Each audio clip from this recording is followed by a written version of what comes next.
My channel rural scene and scenery. আজকের আমার নতুন আরও একটি ব্লগে তোমাদের অনেক অনেক স্বাগত জানাই। তো আজকের ব্লগটি আমি এখান থেকে শুরু করছি। এখন বাজে বিকাল তিনটে না, এখন বাজে বিকাল 3টে।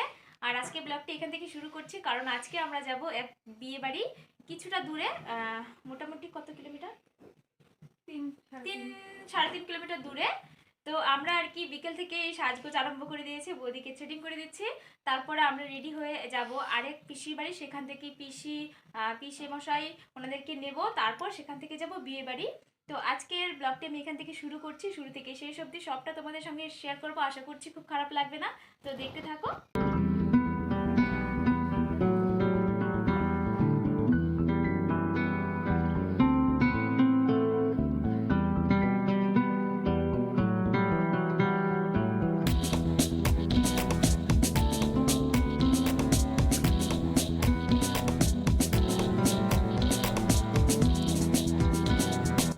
হয়ে গেছে থ্রেডিং,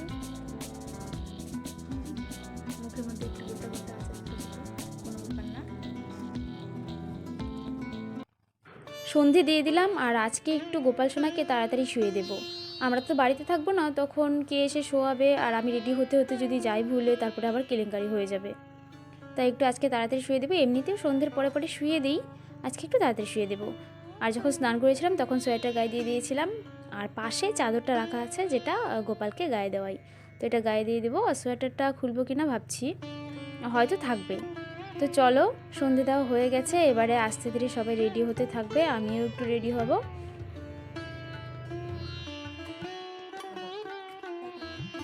আরও বেশি সাজগোজ করা হচ্ছে। ও শু দেখছে রে আমার জন্য। দাও বাবা, শু দেখছে, দেখছি দাও বাবা, সাজগোজের শেষ নেই। পাপা শু তুমি পরনি, দেখাও একটু। তোমার জন্য আনতেই থাকবে, আনতেই থাকবে তোমার জন্য। দেখি তুমি পড়ছো নাকি? হ্যাঁ আমি পড়ছি তো। এক হাতে ওই এটা দিয়ে আমার এই হাতে দিয়ে দিও কিন্তু। হ্যাঁ উঠো উঠো। ও বাবা পাউ। আমারও দেওয়া হয়ে গেছে, দাও দাও দাও। আমার এই কালার। আমার সব সরঞ্জাম নিয়ে বৌদির এখানে চলে এসেছি। বৌদি আমাকে সাজিয়ে দেবে আর নিজেও রেডি হবে। তো চলো একেবারে রেডি হয়ে তারপরে দুজনেই সামনে আসবো। অন্য কেউ যদি বলে যে শাড়ি পরাতে একটু হেল্প করতে, তখন কিন্তু আমি ঠিকই শাড়িটা পরিয়ে দিই, কিন্তু যখন নিজের বেলাটা আসে তখন যেন পারি না। এ পাশটা কেমন হচ্ছে, ও পাশটা হচ্ছে না, এরকম মনে হয়। তাই বৌদির কাছে শাড়িটা পরিয়ে নিচ্ছি। আর বৌদি তারপরে ক্লিপটা লাগিয়ে দিচ্ছিলো। ফুলটা গুজে দেওয়ার সময় কি ব্যথাটা যে লাগলো, সেটাই আমি মাকে বলছিলাম যে কি বিরক্তিকর ব্যাপার, তাই না? সাজতে গেলেও কত না কষ্ট করতে হয়। তো এই শাড়িটা পরেছি আমি, কেমন লাগছে অবশ্যই জানিও। আর ব্লাউজ দিয়ে পরাতে তো আমি হাইনিকটা দিয়ে পরলাম, যেহেতু ঠান্ডা লাগবেই তাই হাইনিকটা দিয়ে পরে নেওয়াই ভালো। আর সোয়েটার পরলে তো এমনিতেই ব্লাউজ ঢাকাই পড়ে যাবে, তাই এই হাইনিকটা দিয়ে পরে নিলাম। আর বৌদিকে বললাম যে আমি পারবো, তারপরে বৌদি আমাকে একটু সাজিয়ে দিচ্ছে। কি যে ব্যথাটা পাচ্ছিলাম কি বলবো। তো শাড়ি পরে সব কিছু পরে অর্ধেক রেডি হয়ে গেছি, বাকিটা আমি নিজে নিজেই করে নেব। কেমন লাগছে আমাকে একটু দেখো তো। ফুলটাও গুজে নিলাম, হাফ রেডি দুজন। হ্যাঁ তুমি পাপা এটা আয় আয় না যা করতেছিস, ঠিক আছে। তো চলো এবারে যাওয়া যাক, আমরা পুরোপুরি রেডি। এখানে খুব একটা ভালো আসছে না, এদিকে দাদা। আমরা 1 ঘন্টা ধরে সাজলাম, আর দাদাকে 5 মিনিট দেওয়া হলো, 5 মিনিটের মধ্যে রেডি হয়ে গেছে। দুজন সদস্য লাইটের সামনে দাঁড়িয়ে কেমন যেন অবাক হয়ে তাকিয়েছে, এরা যাচ্ছেটা কোথায় আমাদেরকে রেখে। তো আমরা একে একে গাড়িতে উঠে যাচ্ছি। চলো এবারে যাওয়া যাক, পিসি বাড়িও যেতে হবে। এই পিসি বাড়িতে এসে পিসিকে দেখছি রেডি হয়ে আছে, ভেতরে ভিডিও আর করা হয়নি। তো এবার পিসি গাড়িতে উঠে গেল। আরও এক পিসি বাড়ি ছিল, সে বাড়িতেও যাওয়া হয়েছিল, কিন্তু পিসি বলছে যাবে না, মানে ওনারা কেউই যাবেন না। তো কি আর করা যাবে, ওনারা যাবেন না, আমরা এই কজনই যাচ্ছি। চলো এবারে যাওয়া যাক। বিয়েবাড়ির সামনে চলে এলাম, কিন্তু এখানে এসে দেখছি এত আওয়াজ হচ্ছে, কিছুই তো শুনতে পাবে না, তাই একটু দেখিয়ে দিলাম এমনিতেই। তো চলো এবারে ভিতরে যাওয়া যাক।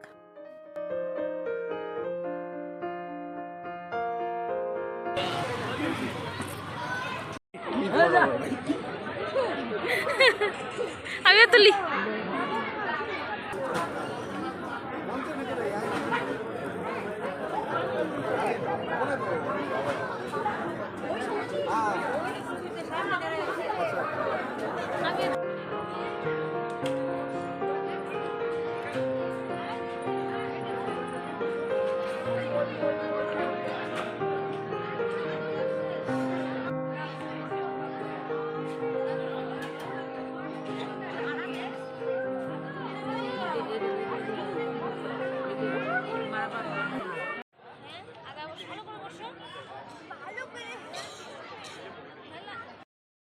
এখানে এসেই প্রথমে এলাম স্টার্টারের দিকে, দেখছি অনেক কিছুই আছে, অল্প অল্প সব কিছু ট্রাই করলাম। শেষে এই পকোড়াটা দেখলাম, পকোড়াটা দেখলে আর লোভ সামলাতে পারলাম না, তাই নিয়েই নিলাম। কিন্তু এত গরম, ফু দিয়ে দিয়ে খাচ্ছি।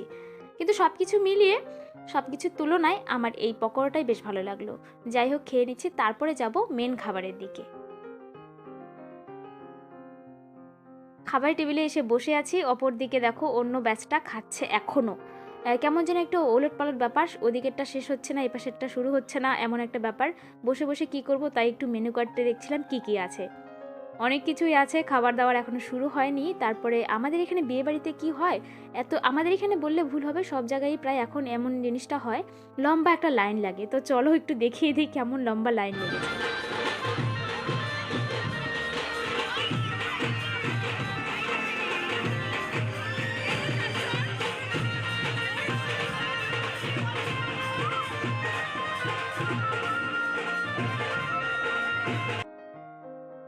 অনেকক্ষণ বসে থাকার পর ফাইনালি খাবার পেলাম, আর খাবার পেয়ে খেতে শুরু করে দিয়েছি। তাই প্রথম দিকে আর তোমাদের সঙ্গে শেয়ার করতে পারলাম না। খাবার প্রায় শেষের দিকে, তো চলো তারপরেও একটু দেখিয়ে দিলাম তোমাদের।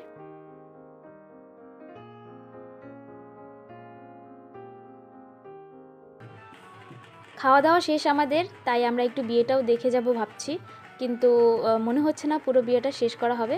প্রথম দিকটা একটু দেখে তারপরে বাড়ি ফিরবো আর কি। বর দেখে যাব না এমনটা কি হয়, বিয়ে বাড়ি এসেছি। জীবনে কি সুন্দর একটা মুহূর্ত, তাই না বলো? প্রত্যেকটা ছেলে মেয়ে কিন্তু এই দিনটির জন্য ভীষণভাবে অপেক্ষা করে থাকে, কিন্তু যখন কাছাকাছি চলে আসে দিনটি, তখন ভীষণ একটা ভয় কাজ করে, যেটা আমার সঙ্গেও হচ্ছিল সেদিন। এর আগের ব্লগটি তোমরা যারা দেখেছো তারা বুঝতে পারবে। সত্যি এত ভয় লাগছিল, কি আর বলবো। বানানো ছাড়বে না।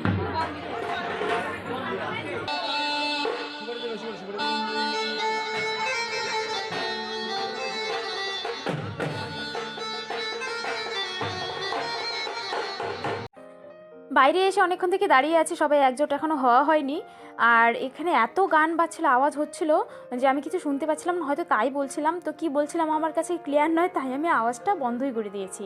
তো চলো এবারে একে একে সবাই চলে আসে, এবারে বাড়ি যাব। এত রাত হয়ে গেছে, তারপরে বাড়ি এসে আমি কাজ করছি, ভাবতে পারছো আমি কত কাজ করি।